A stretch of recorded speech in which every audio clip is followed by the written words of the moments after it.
नमस्कार, आप देख रहे हैं एबी स्टार न्यूज। मैं हूं आपके साथ सपना वर्मा। वक्त हो चला है बड़ी खबर का। रुक कर लेते हैं बड़ी खबर की तरफ। यूपी के ललितपुर से खादी को शर्मसार करता हुआ मामला सामने आया है। दरअसल रेप पीड़िता के साथ दोबारा थाने परिसर के अंदर रेप हुआ है। रेप पीड़िता जो कि रेप की शिकायत लिखवाने आई थी थाने में, उस दौरान उसके साथ रेप की वारदात को अंजाम दिया गया। नाबालिग के साथ दुष्कर्म का मामला सामने आया है। बड़ी खबर यूपी के ललितपुर से सामने आ रही है। खादी को शर्मसार करता हुआ मामला सामने आ रहा है। खाकी को एक बार फिर शर्मसार करता हुआ मामला सामने आया। ललितपुर जिले में रक्षक भक्षक बन गए हैं।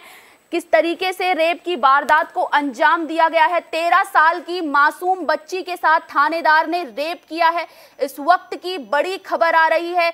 13 साल की मासूम बच्ची के साथ थानेदार ने रेप किया है। वो बच्ची जो पहले से ही सामूहिक बलात्कार का शिकार हुई थी, उसने इसकी घटना की जानकारी के लिए शिकायत दर्ज करने के लिए पाली थाने पहुंची थी नाबालिग। जिस वक्त थाने परिसर में उसका रेप किया गया, इस वक्त की बड़ी खबर आ रही किस तरीके से खाकी को शर्मसार करता हुआ मामला सामने आया है। इस घटना पर अब सियासत भी शुरू हो चुकी है। घटना के बाद रेप का जो आरोपी है थानेदार, वो मौके से फरार हो गया है। किस तरीके से जो कितना शर्मसार करता हुआ मामला सामने आया है।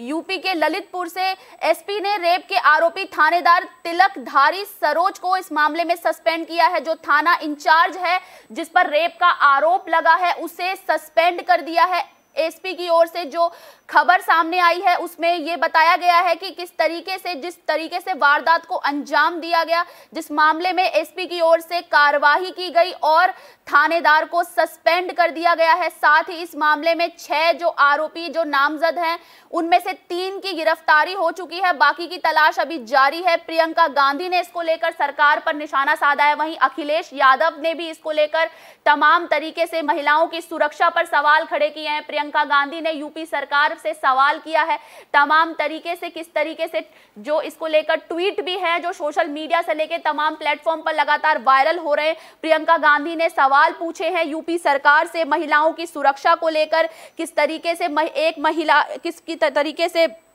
महिलाओं के साथ जो यूपी में है, इस तरह की कई वारदातें पहले भी सामने आ चुकी है। एक तरफ यूपी में बाबा के बुलडोजर की बात होती है, किस तरीके से यूपी में गुंडे राज और माफियाओं का राज खत्म करने की बात होती है। दूसरी तरफ महिलाओं की सुरक्षा पर जब बात आती है तो इस तरह के जो मामले सामने आते हैं वो जहन में कई तरह के सवाल छोड़ जाते हैं कि कानून व्यवस्था को भी कटघरे में लाके खड़ा कर देते हैं कि आखिर कैसे इतनी हिम्मत हो जाती है किसी की कि वो अपनी शक्ति का दुरुपयोग करे। किस तरीके से एक जो नाबालिग लड़की है वो पहले से ही सामूहिक बलात्कार का शिकार हुई, उसके साथ 22 अप्रैल को इस तरह की वारदात को 4 लोगों ने अंजाम दिया। वो अपनी मौसी के साथ थाने में कंप्लेन लिखवाने आई, शिकायत दर्ज करवाने आई। उसके बाद जो थानेदार है उसने भी उसका फायदा उठाया। इस तरीके से उसके साथ इतनी बड़ी शर्मनाक वारदात को अंजाम दिया। ये कानून व्यवस्था पर बहुत बड़ा प्रश्न चिन्ह खड़ा करता है। किस तरीके से इस तरह की घटना को अंजाम दिया गया, खाकी को फिर से शर्मसार कर दिया गया। इस तरीके की घटना कई सवाल जहन में छोड़ जाती है। पुलिस प्रशासन को कटघरे में लाके खड़ा कर देती है कि किस तरीके से इतनी बड़ी वारदात होती है और कानून व्यवस्था जब हम बात करते हैं पुलिस को लेकर बात करते हैं, जब किसी के साथ कोई अगर ऐसी घटना हो जाती है तो वो पुलिस के पास जाता है। लेकिन जब पुलिस यानी कि जो रक्षक है, जिनके हाथों में सौंपा गया है, जिम्मेदारी सौंपी गई है, जब वही भक्षक बन जाएं तो आखिर महिलाएं जाएं तो जाएं कहां, बच्चियां जाएं तो जाएं कहां। जो इस तरह से किस तरीके से जो मासूम है वो अपने न्याय की गुहार के लिए कानून के दरवाजे तक पहुंची थी, लेकिन हुआ उसका बिल्कुल विपरीत। जहां उसके साथ इतनी बड़ी दर्दनाक घटना को अंजाम दिया गया। किस तरीके से इस मामले को लेकर तमाम तरीके से जो है सियासत भी देखने को मिली। प्रियंका गांधी ने इसको लेकर ट्वीट किया है।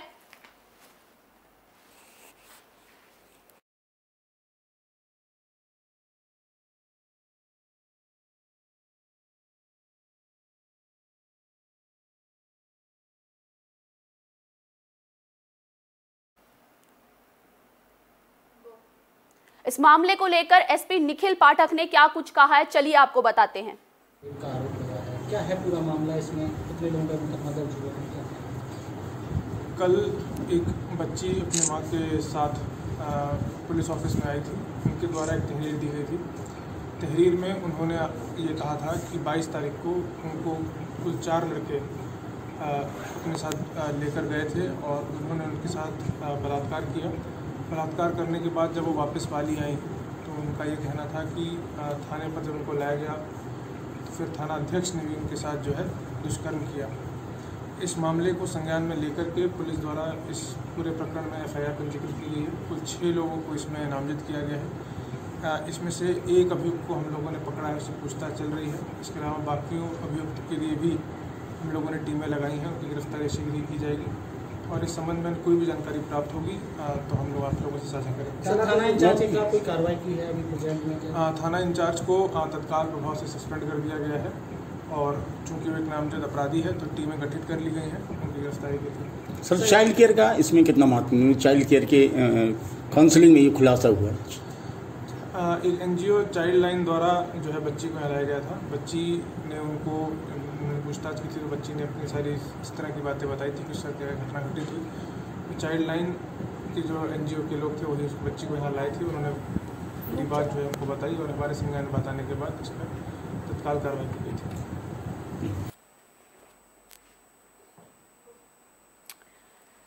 तो जैसा कि आपने SP निखिल पाठक को सुना, किस तरीके से उन्होंने बताया कि पीड़िता शिकायत करने के लिए आई थी और उसके साथ इस तरह की घटना को अंजाम दिया गया, जिसमें कि उन्होंने कार्यवाही करते हुए तिलकधारी सरोज को सस्पेंड कर दिया गया है, दरोगा को सस्पेंड कर दिया गया है, थाने इंचार्ज को सस्पेंड कर दिया गया है और इसको लेकर तमाम तरीके से जो फरार है, साथ ही साथ जो दरोगा फरार भी है उसको पकड़ने के लिए भी टीम बिठाई जा रही है। इसको लेकर टीम गठित हो चुकी है और तमाम तरीके से फरार दरोगा को पकड़ने की तमाम कोशिशें जारी हैं।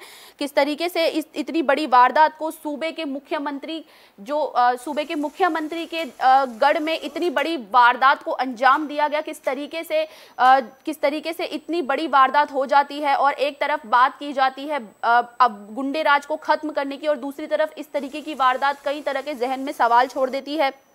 इस मामले में DIG जोगिंदर कुमार ने पूरे मामले की जांच सौंपते हुए 24 घंटे के भीतर रिपोर्ट देने के निर्देश दिए हैं।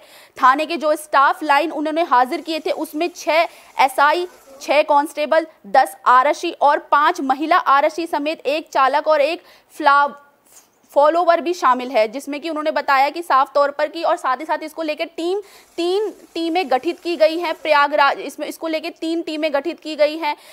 SO तिलकधारी सरोज की तलाश में DIG जोगिंदर कुमार ने बताया कि 3 पुलिस की टीमों को गठित किया गया है। आरोपी दरोगा की तलाश में सर्विलांस टीम भी काम में जुटी हुई है। उसकी तलाश में प्रयागराज के गंगापार इलाके में देर रात दबिश दी गई है। परिवार के लोगों से भी पूछताछ की जा रही है। इस मामले में DIG की ओर से जो बयान सामने आया उन्होंने साफ तौर पे बताया कि 3 टीमें गठित की गई हैं और इसको लेकर जो दरोगा का परिवार है उससे भी पूछताछ जारी की गई है।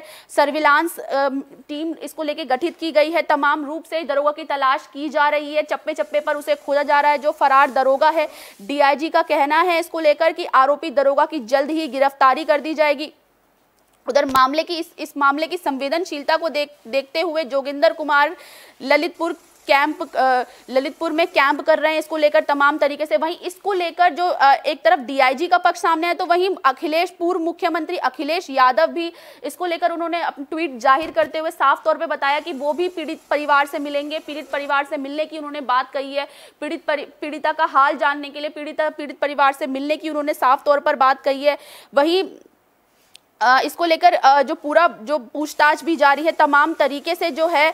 अभी इस मामले को लेकर डॉक्टरी जांच भी इसकी जारी है। इस मामले को लेकर आरोपी महिला से भी SP इसको लेकर तमाम रूप से महिलाएं भी इसको लेकर निशाने पर हैं। आरोपी इसको लेकर जो किशोरी से सामूहिक दुष्कर्म के मामले में DIG ने SP झांसी विवेक त्रिपाठी को जांच में लगाया है। वो बुधवार को जिला अस्पताल पहुंचे और किशोरी और आरोपी महिला से पूछताछ की। थाना पाली के अंतर्गत एक मोहल्ला निवासी जो लड़की है उसकी उम्र 13 साल बताई जा रही है, जिसके साथ ये पूरी घटना हुई है। पुलिस महिला को लेकर जिला अस्पताल पहुंची है जहां उसकी डॉक्टरी जांच कराई जा रही है।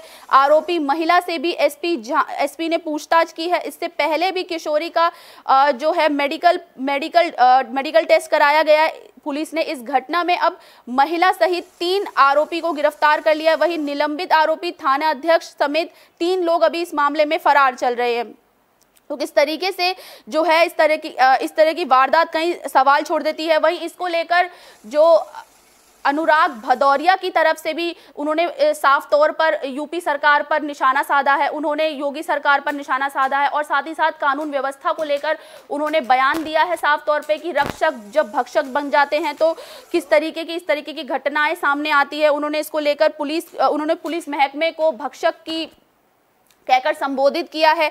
वहीं इसको लेकर समाजवादी की ओर से भी ट्वीट सामने आया जिसमें उन्होंने साफ बताया है कि अखिलेश यादव पीड़ित परिवार से मिलने के लिए ललितपुर रवाना होंगे और पीड़ित परिवार से वो मिलेंगे। इस पूरे मामले को लेकर जो तमाम रूप से प्रियंका गांधी की ओर से भी ट्वीट आया है, उन्होंने किस तरीके से यूपी सरकार को महिलाओं की व्यवस्था को कटघरे पे लिया है, किस तरीके से उन्होंने साफ तौर पर अपने ट्वीट में ये जाहिर किया है कि ऐसी जो वारदातें हो रही हैं किस तरीके वो महिलाओं की सुरक्षा पर कई तरह के सवाल खड़े कर देती हैं। तमाम रूप से जो है विपक्ष अब इसको लेकर इस पर सियासत करना शुरू कर चुका है। किस तरीके से राजनीति लगातार परवान चढ़ती जा रही है इस मुद्दे पर, साथ ही साथ महिलाओं की सुरक्षा को लेकर भी ये कई तरह के सवाल खड़े करता है। इस तरह की घटनाएं जहां पर पुलिस प्रशासन पर ही कई तरह के सवाल उठ जाते हैं, लेकिन इसमें एक बड़ी कार्रवाई, एक जो अलर्ट एक्शन दिखा वो तत्काल रूप से बड़े अधिकारियों की तरफ से दिखा जिन्होंने फौरन मामले का संज्ञान लेते हुए तुरंत निलंबित किया है। तो वहीं जहां पर एक तरफ किस तरीके से जो है पुलिस प्रशासन, जहां एक तरफ इस तरीके की वारदात होती है, कुछ जो लोग होते हैं जो किसी एक कहते हैं कि एक मछली पूरे तालाब को गंदा कर देती है तो उस मछली को हटाना ही बेहतर होता है।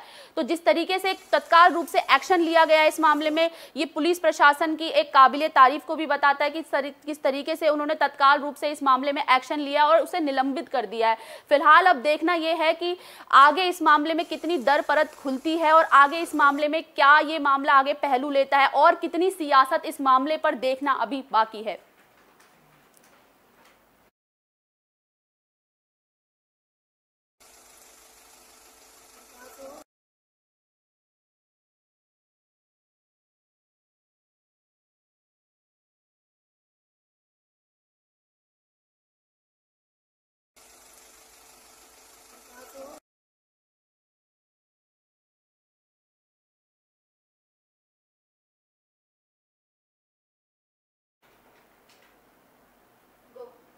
खाकी को शर्मसार करता हुआ ये मामला जहन में कई तरह के सवाल छोड़ देता है। पहला सवाल ये कि महिलाओं की सुरक्षा पर जहां एक तरफ बड़े बड़े वादे किए जाते हैं, उस तरह जब महिला अपने इंसाफ के लिए थाने की चौखट पर पहुंचती है और उसके साथ इस तरह की वारदात होती है तो ये जहन में कई तरह के सवाल छोड़ देती है।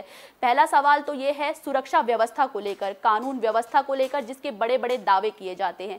वहीं इसको लेकर अब सियासत भी शुरू हो चुकी है, सियासत लगातार परवान चढ़ती जा रही है। प्रियंका गांधी ने महिलाओं की सुरक्षा को लेकर काफी चिंता जताई है और साथ ही साथ वही इस मामले में अखिलेश यादव का पक्ष भी सामने आया। पीड़ित परिवार से उन्होंने मिलने की इच्छा जताई है।